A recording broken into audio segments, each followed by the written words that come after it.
न्याय करणं ही सरकारची जबाबदारी आहे. मनोज जरांगे पाटील. तुम्ही धनंजय मुंडेंना चौकशीसाठी बोलवत नाही, आता तुम्हाला नाकी नऊ आणणार असा इशारा जरांगे यांनी फडणवीस आणि अजित पवारांना दिलाय. काल मनोज जरांगे पाटील यांनी जालना पोलीस अधीक्षक यांना अर्ज करून देण्यात आलेली सुरक्षा काढून घेण्याची मागणी केली आहे. त्यानंतर आज मनोज जरांगे पाटील यांच्याकडून अंगरक्षकांना सोबत येण्यास नकार देण्यात आलाय. तसेच गाडीतही अंगरक्षकांना बसण्यास नकार देण्यात आल्यानं मनोज जरांगे पाटील घातपात प्रकरणात धनंजय मुंडे यांना पोलिसांकडून चौकशीसाठी बोलावलं जात नसल्यानं संतापले आहेत.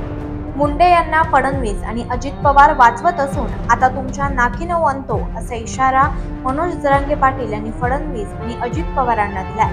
धनंजय मुंडेला वाचवण्याची किंमत फडणवीस आणि अजित पवारांना मोजावी लागणार असाही इशारा मनोज जरांगे पाटील यांनी दिलाय. तुम्हाला एकटा हा हवा की कोट्याधीश मराठे हवे हे ठरवा असाही सवाल जरांगे यांनी उपस्थित केलाय. महापाप्याला वाचवून हे पाप कुठे फेडणार असा सवाल करत न्याय करणं ही सरकारची जबाबदारी आहे. आता मला मारण्यासाठी कोण कोण येतं ते बघतो असं आव्हान मनोज जरांगे पाटील यांनी केलंय. जो कट रचलेला गेलेला आहे या हत्येच्या कटामध्ये धनंजय मुंडे यांचा सहभाग असल्याचा आपण आरोप केलेला आहे, मात्र त्यांच्यावर अद्यापर्यंत चौकशी होत नाही. आणि अशा परिस्थितीत नेमकं तुम्ही कोणावर नाराज आहात आणि यानंतर पुढली भूमिका आपली काय राहणार आहे? नाही, आरोप नाही येतो. आरोपी जे आत्ता पकडलेले ते स्पष्टपणानं त्या धनेशी बोललेले फोनवरती. सगळे कटर असलेले. ते बीडचा कोण धरलेला आहे तेही त्यांच्याशी कायम बोलतोय. तो कोण बडे आहे तोही धरला नाही.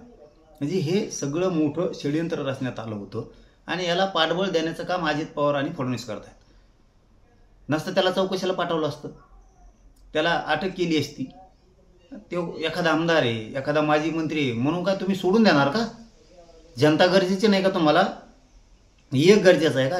जो महापापी आहे, जो खुनं घडून आणतो, जो कटर असतो, जो सगळे पीक विमे खाल्ले, कुणाच्या राखी खाल्ल्या, कोणाचं काय प्लॉट खाल्ले, कोणाचे घरं खाल्ले. संतोष भाया देशमुख यांचा खून झाला. त्या खुनातला मुख्य आरोपी अशी माहिती मिळते की 47 वेळेस बोललाय फोनवर ह्याच धन्याला.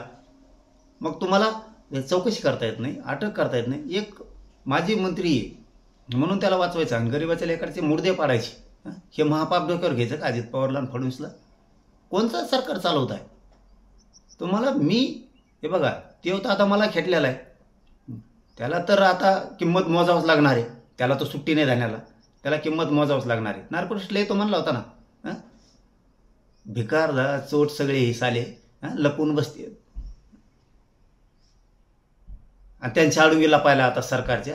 त्यांच्या जाऊन पायावर लोळू तू, त्यांच्या पाय चाटी तू, तिथं जाऊन त्यांच्या पाया पडतो अजित पवारच्या आणि सांगतो मला याच्यातून वाचवा. मला चौकशीला जर नेलं तर मग कसं व्हायचं? मला याच्यातून वाचवा, याच्यानंतर मी अशा काही करणार नाही, मला वाचवा. तो पायली भरली रे आता.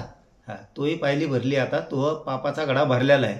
त्याच्यामुळं तू वाचूच शकत नाही आता कशातूनच. याला जबाबदार 100% अजित पवार आहे आणि देवेंद्र फडणवीस. नसता त्यांनी लाथा घालून सांगितलं असतं चल निघ तिकडं, तो ह्यामुळे आम्ही सरकार बदनाम करून घ्यायला मोकळे नाहीत. तुम्हाला एक पाहिजे ना? तुम्हाला एक पाहिजे का करोडो मराठी पाहिजेत?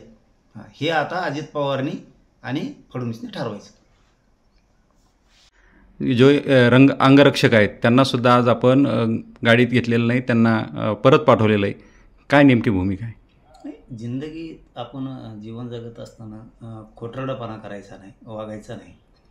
त्यामुळे आपण काल अर्ज दिला की सरकारचं जे पोलीस आम्हाला दिले संरक्षण ते अजिबात नको, एक पण नको, म्हणजे कोणीच नको, बॉडीगार्ड नको ना, कोणी नको. कारण सरकारवरचा आमचा पूर्ण विश्वासच उडाला आहे.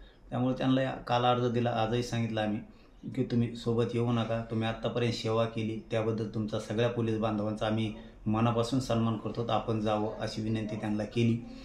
आम्ही आमच्या गाडीतही घेतलं नाही, त्यांना सोबतही येऊ दिलेलं नाही. त्याचं कारण असं आहे की एवढं मोठं घातपात जर धनंजय मुंडे घडून आणतो, त्याला वाचवण्याचं काम अजित पवार करत आहे, देवेंद्र फडणवीस करत आहे. अरे म्हणजे तुम्ही काय एखादा माणूस गरिबाची लढाई लढतो, म्हणजे मी मनोज जरांगे पाटील एखाद्या गरिबाची लढाई लढतो, आम्ही वरचढ व्हायला लागलो तुम्हाला, म्हणून तुम्ही असले चाळे करायला लागलात, घातपाताचे बदनाम करायला लागलात आम्हाला. तुम्ही त्याला चौकशीला अटक करायला पाहिजे होती, चौकशीला घ्यायला पाहिजे होती. तो तुमच्या पाय पडला, अजित पवारच्या पायावर लोळला, फडणवीसच्या पायावर लोळला, म्हणून तुम्ही त्याला अटक नाही करणार. तो मुख्य सूत्रधारच या कटाचा ठेवे घातपाताच्या, त्याला करणार. आम्ही आमचं बघू. आता मैदान मोकळं आहे ना, येऊ दे त्याचे कोण कोण यायचे ते. आता मैदान मोकळं आहे ना सगळं.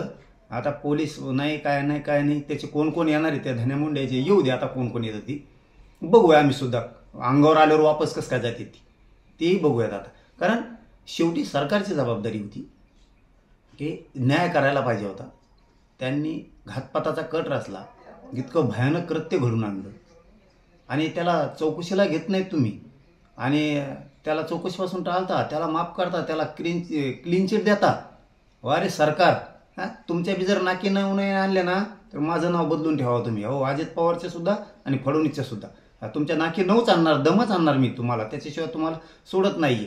आता ते धरलेले ना आरोपी, ते सुटतीलच ना, सुटतील. पुन्हा त्यांनाही मोकळं मैदान पाहिजे ना मला मारण्यासाठी.